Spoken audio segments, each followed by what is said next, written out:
Morning time stories. కొత్త జంట. సీనయ్యకు సితారాకి పెళ్లి జరుగుతుంది. వాళ్ళు కృష్ణాపురం గ్రామానికి వెళ్తారు. అక్కడ భార్యాభర్తలిద్దరూ పొలం పనులు చేసుకుంటూ ఉంటారు. అలా వచ్చిన డబ్బుతో వాళ్ళు సంతోషంగా వాళ్ళ కొత్త కాపురాన్ని మొదలు పెడతారు. రోజులు గడుస్తున్నాయి. పొలం పనులు అయిపోయిన తర్వాత సితారా, ఏవండి, పొలం పనులన్నీ అయిపోయాయి కదా, ఇప్పుడు మనం ఎక్కడికి వెళ్ళాలో చెప్పండి. ఇక్కడే ఉంటే ఇంటి అద్దె అవి ఇవి అని చాలా ఖర్చులు ఉంటాయి. మనం మరొక చోటికి ఎక్కడికైనా వెళ్ళి పని చేసుకుంటే మంచిదనుకుంటా. అందుకు అతను కూడా అవును అని చెప్తూ ఉండగా ఇంతలో సీనయ్య తల్లిదండ్రులు అక్కడికి వస్తారు. శకుంతల, కొత్తగా పెళ్ళైన వాళ్ళు అక్కడికి వెళ్దాం ఇక్కడికి వెళ్దామని అనుకుంటూ ఉంటే మీరు మాత్రం అక్కడ పనికి వెళ్దాం ఇక్కడ పనికి వెళ్దామని చెప్పుకుంటున్నారు. ఇలాంటి భార్య దొరికినందుకు నేను నిన్ను ఏమనాలో అర్థం కావడం లేదు. అప్పుడు రాఘవయ్య, ఖచ్చితంగా అదృష్టవంతురాలనాలి. ఎందుకంటే నాకిలాంటి భార్య దొరకలేదు కదా. నాకు పెళ్ళైన కొత్తలో మీ అమ్మ నన్ను అక్కడికి వెళ్దాం ఇక్కడికి వెళ్దామని అన్ని చోట్లకి తిప్పి ఎంత డబ్బు ఖర్చు పెట్టేదో. నా కోడలికి మాత్రం పొదుపు ఎక్కువే అని అనడంతో సితారా వెంటనే, వృధాగా డబ్బు ఖర్చు పెడితే ఏమొస్తుంది మావయ్య?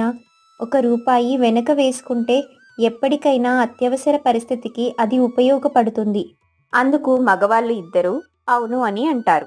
శకుంతల మాత్రం, ఈ వయసులో అచ్చట ముచ్చట తీర్చుకోకపోతే ఇంకా నా వయసుకు వచ్చిన తర్వాత ఏదీ ఉండదమ్మా. నా మాట విను. మీరిద్దరూ కొన్ని రోజులు ఎక్కడికన్నా వెళ్ళి సంతోషంగా గడిపిరండి. డబ్బు పని గురించి పక్కన పడేయండి అని అనడంతో సితారా ఏం మాట్లాడకుండా ఉంటుంది. ఒరేయ్, అమ్మాయి సిగ్గుపడుతుంది కానీ నువ్వైనా ఒక మాట చెప్పరా, సరదాగా ఎక్కడికైనా వెళ్ళిరండ్రా బాబు అని శకుంతల చెప్పడంతో అతను భార్యతో అదే విషయాన్ని చెబుతాడు. అందుకు ఆమె సరే వెళ్దామండి అని అంటుంది. ఇక ఎక్కడికి వెళ్ళాలి ఏంటి అనేది వాళ్ళిద్దరూ ఆలోచించుకుంటూ ఉంటారు. ఎక్కడికన్నా మంచి ప్రాంతానికి వెళ్ళాలని నిర్ణయించుకుంటారు. అందుకు ఆమె కూడా సరే అంటుంది. పాపం వాళ్ళు ఎక్కడికో వెళ్ళాలని నిర్ణయించుకుంటే అనుకోకుండా గోవాకి వెళ్తారు. అక్కడ ఉన్న వాతావరణం చూసి వాళ్ళిద్దరికీ భయం వేస్తుంది. ఏవండి, ఇక్కడ ఆడవాళ్ళు మగవాళ్ళు ఏంటండి ఇలా ఉన్నారు? వెంటనే మనం ఇక్కడి నుంచి ఎక్కడికైనా వెళ్ళిపోదాం. మనం ఎక్కడికో వెళ్ళబోయి ఇక్కడికి వచ్చాము. అవును, నాకు అదే అనిపిస్తుంది. మనం ఇక్కడి నుంచి వెళ్ళడం మంచిది అని వాళ్ళిద్దరూ అక్కడి నుంచి వెళ్ళబోతూ ఉండగా ఇంతలో కీర్తి, సురేష్ అనే 2 తెలుగు వాళ్ళు వాళ్ళని చూసి, మిమ్మల్ని చూస్తుంటే తెలుగు వాళ్ళలాగా ఉన్నారు. అవును, మేము తెలుగు వాళ్ళమే. నాకు అది అర్థమైంది. కానీ ఇక్కడికి వచ్చినప్పుడు ఇలాంటి బట్టలేసుకుంటే మిమ్మల్ని చూడండి, వాళ్ళందరూ వింతగా చూస్తున్నారు. వాళ్ళు కూడా మాకు చాలా వింతగానే కనబడుతున్నారు. అలా అనుకోవడంలో తప్పేం లేదులేండి అని అంటాడు. అప్పుడు కీర్తి, మిమ్మల్ని చూస్తుంటే కొత్తగా పెళ్ళైన వాళ్ళలాగా ఉన్నారు. సితారా అవునని అంటుంది. ఇక కీర్తి కూడా మాకు కూడా ఈ మధ్య పెళ్ళయింది అని ఒకరితో ఒకరు పరిచయం పెంచుకుంటారు. ఆ తర్వాత వాళ్ళు తీసుకునే రూమ్కి వాళ్ళను కూడా రమ్మని చెప్తారు. ఇక వాళ్ళు మొహమాటం కొద్దే అక్కడికి వెళ్తారు. ఆ తర్వాత వాళ్ళ వేషాధారణ అంతా మార్చేస్తారు కీర్తి, సురేష్లు. ఇక వాళ్ళు కూడా పల్లెటూరి వాళ్ళలా కాకుండా పట్నం వాళ్ళలాగా మారడంతో 2 కొత్త జంటలు కావలసిన చోటికి సరదాగా తిరిగి వస్తారు. నలుగురు కూడా సరదాగా తింటారు, సరదాగా ఉంటారు. ఇక ఆ రోజు గడిచిపోతుంది. ఆ మరుసటి రోజు ఉదయం సీతారా వాళ్ళు నిద్రలేచే సమయానికి సురేష్, కీర్తి అక్కడ ఉండరు. వాళ్ళు చూసి చాలా ఆశ్చర్యపోతారు. సితారా కంగారుగా, ఎక్కడికి వెళ్ళారు వీళ్ళిద్దరూ అంటూ వెతకడం మొదలు పెడతారు.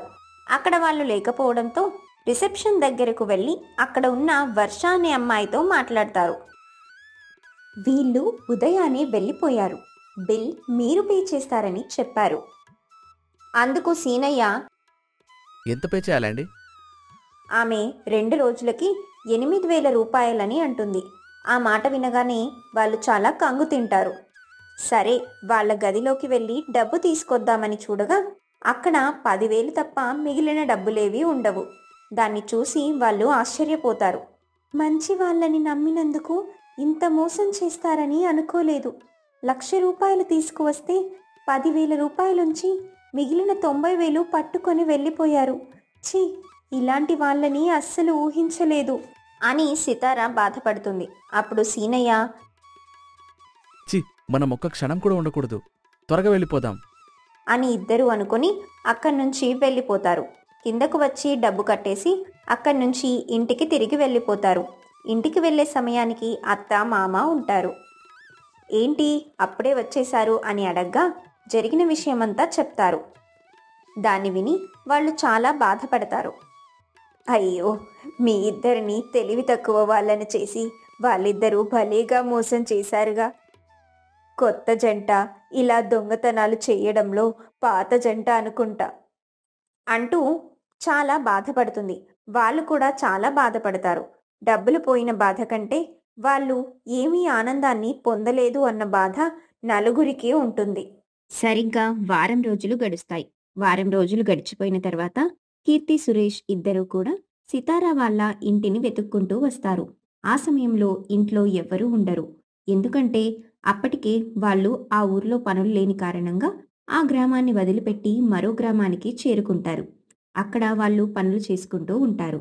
చుట్టుపక్కల వాళ్ళని అడిగితే ఎవరూ కూడా వాళ్ళ సంగతి చెప్పరు.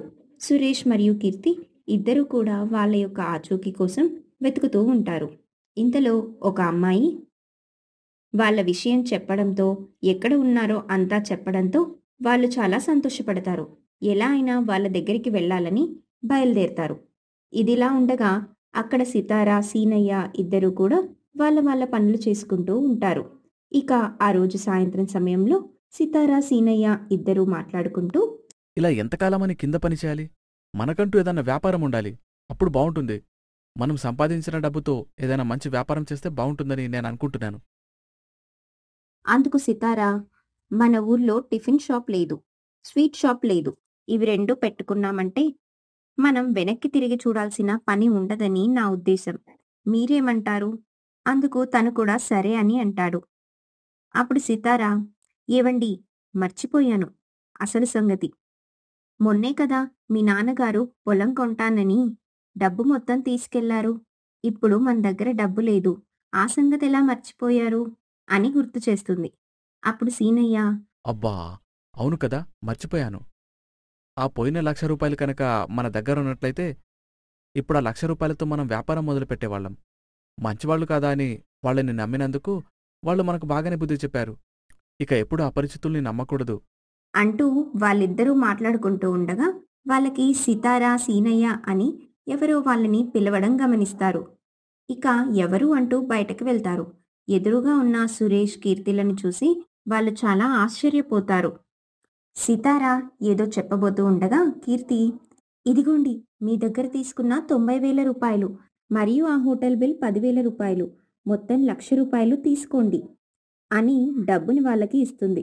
ఆ డబ్బుని చూసి వాళ్ళు చాలా ఆశ్చర్యపోతారు. అప్పుడు సురేష్, ఏంటి ఇలా గుమ్మం దగ్గర నిలబెట్టి మాట్లాడతారా? ఆ మాటలకి సితార మనసులో, ఇలా డబ్బు ఎర చూపించి ఇంటి లోపలికి వచ్చి రాత్రికి మొత్తం దోచుకొని వెళ్ళిపోతారేమో. ఇక సీనయ్య కూడా, ఏంటో పెద్ద తిరకాసులాగే ఉంది. మమ్మల్ని వెతుక్కుంటూ మరి వచ్చి డబ్బులిస్తున్నారు. వాళ్ళని నమ్మే ఆశ్రయం కల్పిస్తే అంతే అనుకుంటా అని అనుకుంటూ ఉంటాడు. అప్పుడు కీర్తి, మీరు దేని గురించి ఆలోచిస్తున్నారో నాకు బాగా అర్థమైంది.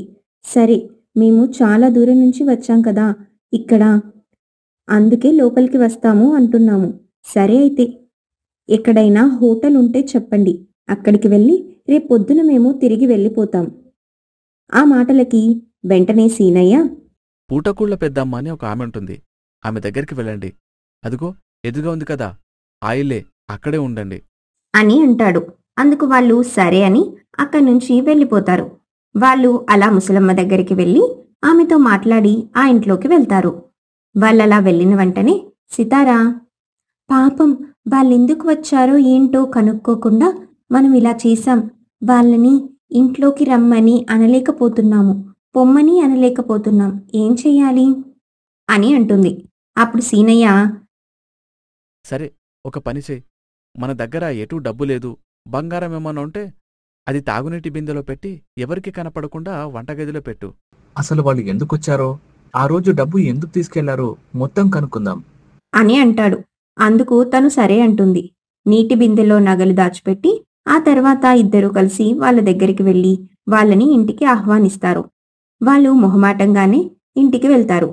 ఆ తర్వాత వాళ్ళ మనసులో ఉన్న ప్రశ్నలన్నీ అడుగుతారు.